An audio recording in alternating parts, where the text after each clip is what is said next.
नमस्कार मित्रों। तो कैसे हो आप सब? आई होप बहुत बहुत बढ़िया होंगे मेरे भाई और मन लगाकर पढ़ाई कर रहे होंगे। अगर आपका भी बोर्ड एग्ज़ाम 2026 में है मेरे भाई, क्लास 10th का, तो इस वीडियो को ज़रूर देखिए, क्योंकि इस वीडियो में क्लास 10th साइंस का चैप्टर नंबर पहला फिजिक्स का होता है, प्रकाश का प्रवर्तन, रिफ्लेक्शन ऑफ लाइट, उसका मोस्ट इम्पोर्टेंट ऑब्जेक्टिव क्वेश्चन कराने वाला हूँ, जो आपके बोर्ड एग्जाम के लिए बहुत ज़्यादा इंपॉर्टेंट होने वाला है। तो वीडियो को पूरा देखिएगा और सभी प्रश्नों को याद कर लीजिएगा मेरे भाई, ठीक ना। तो एक एक प्रश्न बहुत ज़्यादा इंपॉर्टेंट है और प्रश्न बहुत ही हार्ड भी है, हल्का भी है, इसलिए दोनों प्रश्नों को लेकर चलना है, ठीक ना। तो आओ हम पहले प्रश्न को पढ़ते हैं। उससे पहले मैं आपसे एक छोटा सा रिक्वेस्ट करता हूँ कि अगर आप हमारे चैनल पर नए हो और अगर आप चाहते हैं कि हमारा ड्रीम 450 प्लस है और मैं ले आऊँ, तो मेरे भाई मेरे चैनल को जरूर सब्सक्राइब कर लेना, क्योंकि मैं इसमें अच्छा कंटेंट बनाकर डालूंगा जो आपके बोर्ड एग्जाम के लिए बहुत ज़्यादा जरूरी होने वाला है। तो चलिए पहले नंबर क्वेश्चन को पढ़ते हैं। पहला प्रश्न आपके सामने यहाँ पे करा, गोलीय दर्पण के परावर्तन पृष्ठ की वृत्ताकार सीमा रेखा का व्यास क्या कहलाता है? मतलब जो गोलीय दर्पण होता है उसकी जो वृत्ताकार सीमा का व्यास होता है वो क्या कहलाता है? तो वो गोलीय दर्पण का द्वारा कहलाता है। यह प्रश्न आपके बोर्ड एग्जाम के लिए बहुत ज़्यादा इंपॉर्टेंट है, इसलिए याद कर लेना। दूसरा क्वेश्चन है, दंत विशेषज्ञ किस दर्पण का उपयोग मरीजों के दांतों का बड़ा प्रतिबिंब देखने के लिए करता है? तो दांतों का बड़ा प्रतिबिंब देखने के लिए हम किसका प्रयोग करेंगे? दर्पण दो ही प्रकार के होते हैं, तीन प्रकार के, एक उत्तल दर्पण, अवतल दर्पण और समतल दर्पण। उत्तल दर्पण में जो वस्तु का प्रतिबिंब होता है वह वस्तु से छोटा दिखता है, लेकिन अवतल दर्पण में जो वस्तु का प्रतिबिंब होता है वह वस्तु से बड़ा दिखने लगता है, और समतल दर्पण में जैसा वस्तु है ऐसा प्रतिबिंब दिखेगा। तो अवतल दर्पण में वस्तु का प्रतिबिंब देखने के लिए हम लोग बड़ा का प्रयोग करते हैं, इसलिए बी आंसर इसका बिल्कुल सही हो जाएगा मेरे भाई।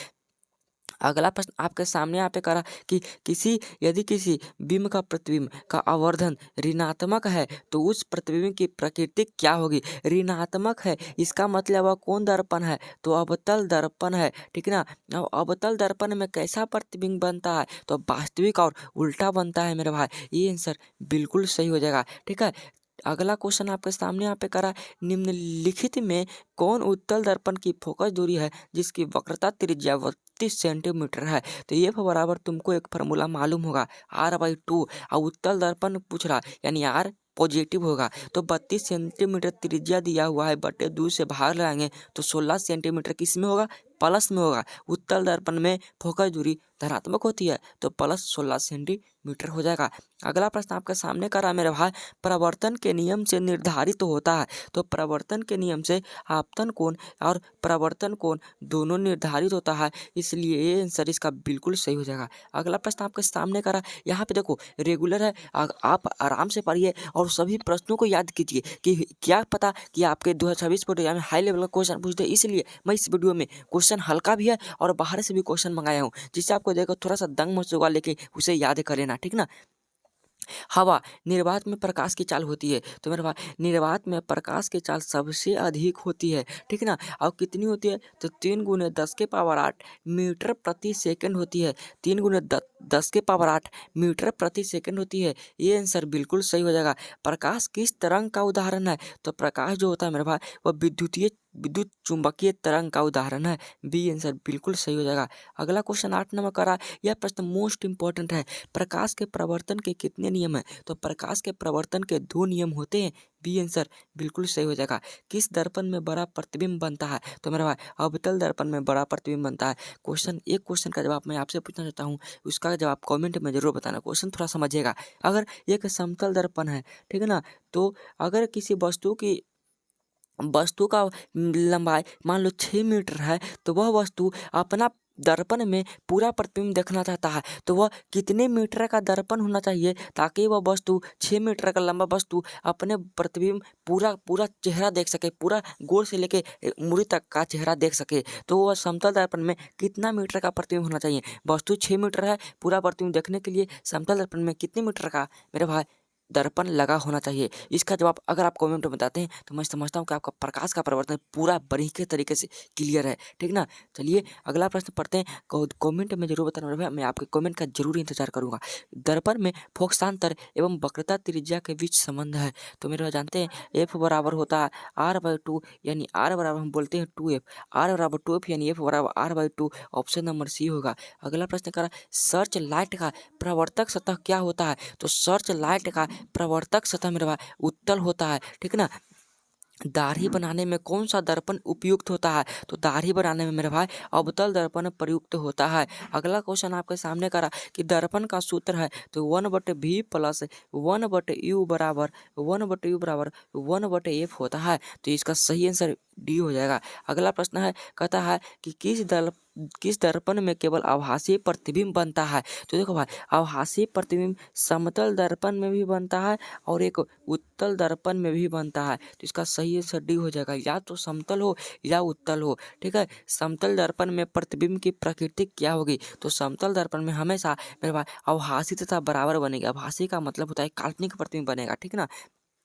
गोलीय दर्पण की फोकस दूरी उसकी वक्रता त्रिज्या के क्या होती है? तो आधी होती है। किसी वस्तु का आवर्धित काल्पनिक प्रतिबिंब बनता है तो आवर्धित मतलब बड़ा और काल्पनिक प्रतिबिंब बनता है। तो मेरा भाई इनमें से किसका सही आंसर होगा? तो अवतल दर्पण में हो जाएगा, ठीक ना। अवतल दर्पण में एक जगह आभासी प्रतिबिंब बनता है। कहता है एक उत्तल दर्पण में बना प्रतिबिंब होगा तो उत्तल दर्पण में बना प्रतिबिंब हमेशा काल्पनिक और आवर्धित होता है। आवर्धित मतलब होता है सॉरी काल्पनिक और हरासित होता है। हरासित मतलब होता है छोटा, माने उत्तल दर्पण में वस्तु से छोटा प्रतिबिंब बनता है। ईंट है पारदर्शी पदार्थ, अपारदर्शी पदार्थ, परभासी पदार्थ कोई नहीं। तो देखो भाई ईंट जो होता है वह अपारदर्शी वस्तु होता है। यहाँ ईंट है तो इसकी ओर से कोई वस्तु गुजरेगी, ईंटवा तो पूरा ठोस न होता है मेरे भाई, तो ठोस अवस्था से वस्तु नहीं गुजरती, यानी अपारदर्शी होता है।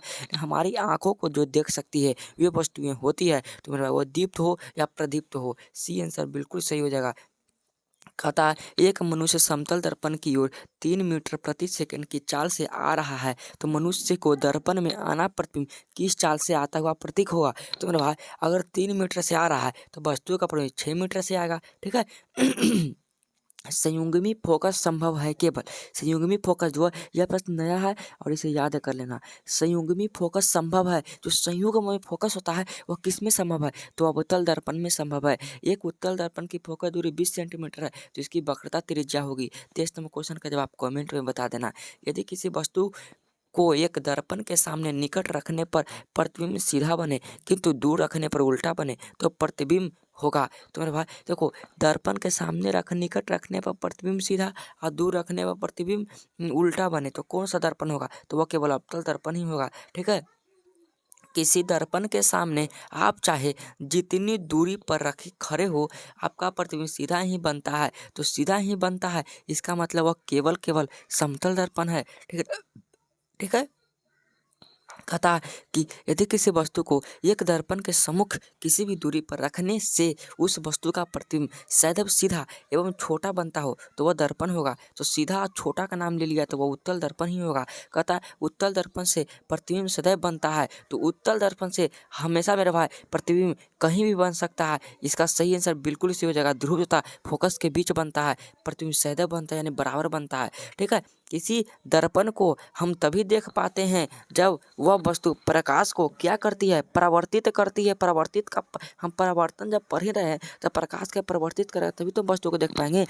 किस दर्पण में वास्तविक प्रतिबिंब नहीं बनता है? तो मेरे भाई समतल दर्पण में वास्तविक प्रतिबिंब नहीं बनता है।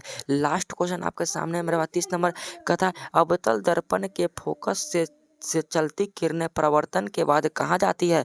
तो मेरे भाई प्रधान अक्ष के समानांतर हो जाती है, ठीक है।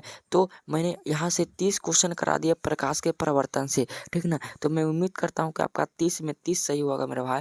अगर आपका कोई भी क्वेश्चन नहीं आता उसे ज़रूर रट्टा मार लेना, ठीक ना। तो मिलते हैं इस तरह के अगली वीडियो में, तब तक के लिए अगर आप हमारे चैनल पर नए हो तो मेरे भाई प्लीज़ चैनल को सब्सक्राइब कर लो और वीडियो अच्छा लगे तो लाइक कर देना, ठीक ना। तो आप जय हिंद, वंदे मातरम।